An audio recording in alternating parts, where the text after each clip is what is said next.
People think marriages end because of cheating, or money, or big betrayals that explode a life overnight. Those things do end some marriages, but after 90 years of watching people love, drift, stay, leave, regret, and repeat the same mistakes, I can tell you something most people don't want to hear. Most marriages don't die from a storm. They die from silence. Slow silence. Quiet silence. The kind of silence that grows so gently you don't notice it until the room is empty. When I was young, I believed love was loud. I believed if love was fading, you would hear shouting, doors slamming, arguments that shook the walls. That's what movies showed us. That's what stories taught us. But real life is much quieter than that. Love doesn't usually leave in a scream. It leaves in a whisper. Then one day you realize the whisper has become your whole life. I have been married. I have been lonely inside marriage. I have watched friends grow old beside strangers they once loved deeply. I have watched women stay because it felt safer than leaving. And I have watched men leave because they didn't know how to say, "I feel invisible." Silence is not peaceful. Silence is dangerous. Not the comfortable silence where two people sit together and feel close. I mean the other kind. The silence where you stop asking real questions. The silence where you stop sharing small feelings. The silence where you stop being curious about the person you once couldn't stop talking to.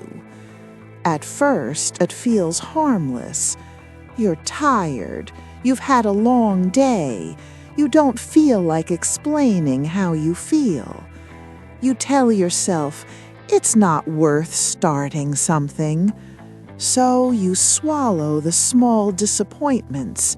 You let little hurts pass without words. You stop saying, that bothered me. You stop saying, I miss you. You stop saying, I feel lonely even though we're in the same room. You think you're keeping the peace, but peace built on silence is not peace. It's distance wearing a friendly face. Over time, something changes inside you. You begin to live alongside each other instead of with each other. You become polite. You become functional. You become roommates who share a history. And the dangerous part? It feels normal. You wake up one day and realize you haven't truly talked in years. You haven't asked each other real questions. You don't know what your partner is afraid of anymore. You don't know what they dream about at night. You don't know what they secretly wish you would notice. Not because you don't care, but because caring quietly slipped into coexisting.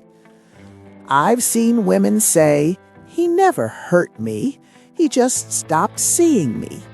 I've seen men say, she never left me, she just stopped needing me. That's how love fades, not with betrayal, with neglect, not with shouting, with forgetting. People are taught how to choose a partner. No one teaches you how to keep choosing them. Choosing someone once is easy. Choosing someone every day is work. Real love is not about staying. It's about staying present. I stayed married for years while being emotionally alone. From the outside, Everything looked fine. We paid bills, we ate dinner, we shared a bed. But inside there was so much unsaid. I didn't know how to tell him when I felt unimportant. He didn't know how to tell me when he felt like he was failing. So we said nothing. We told ourselves silence was kindness. We told ourselves we were being mature. But silence is not maturity. It is fear dressed as politeness. We feared conflict more than we feared distance, and distance quietly won. When people talk about marriage problems, they point to cheating. But cheating is often not the cause. It's the symptom. People cheat when they feel unseen for too long. People cheat when they feel emotionally starved. People cheat when silence has already hollowed the marriage from the inside. By the time betrayal happens, the love has often been lonely for years.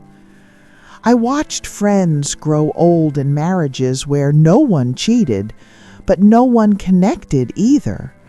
They stayed together, they grew old together, but they did not grow close together. That is a special kind of loneliness. To wake up beside someone every morning and feel unseen. To share decades of memories and still feel unknown. To laugh in public and feel empty in private. People underestimate how heavy that loneliness becomes. You can survive anger. You can survive conflict. You can even survive mistakes. But emotional silence slowly starves the soul. When you stop sharing how you feel, your partner stops knowing who you are becoming. People change. We all do. If you don't keep introducing yourselves to each other as you change, you eventually wake up beside a stranger. I have met couples married for 50 years who don't know each other's inner worlds anymore. They know routines. They know habits. They know preferences. But they don't know fears. They don't know hopes. They don't know quiet sadness. They know the surface of each other and wonder why love feels thin.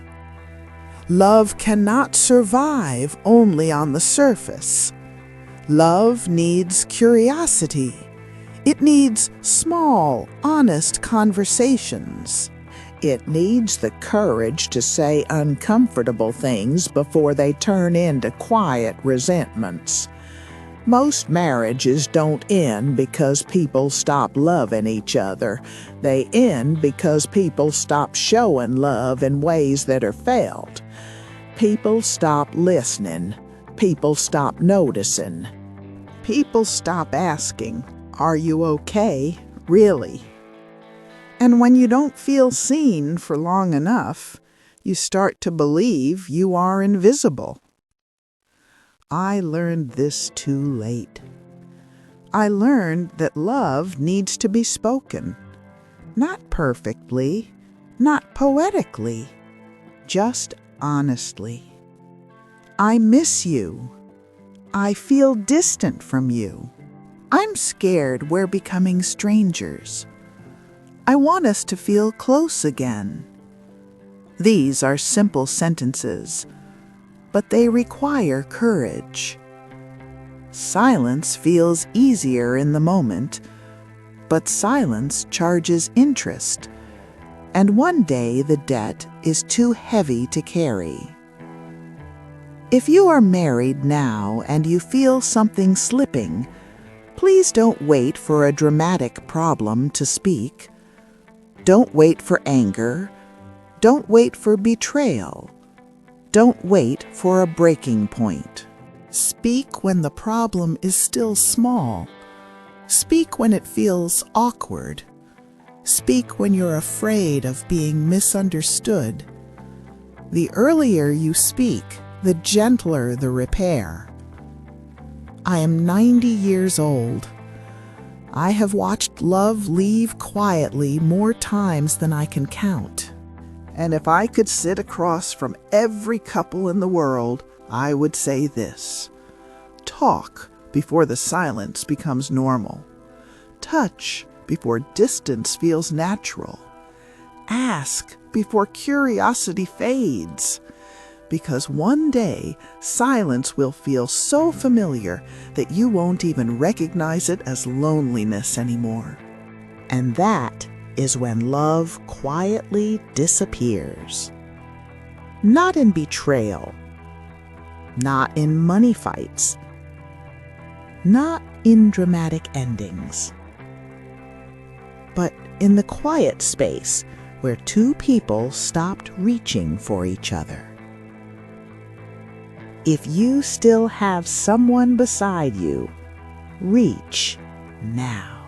Don't wait until you're my age to realize that love needs a voice.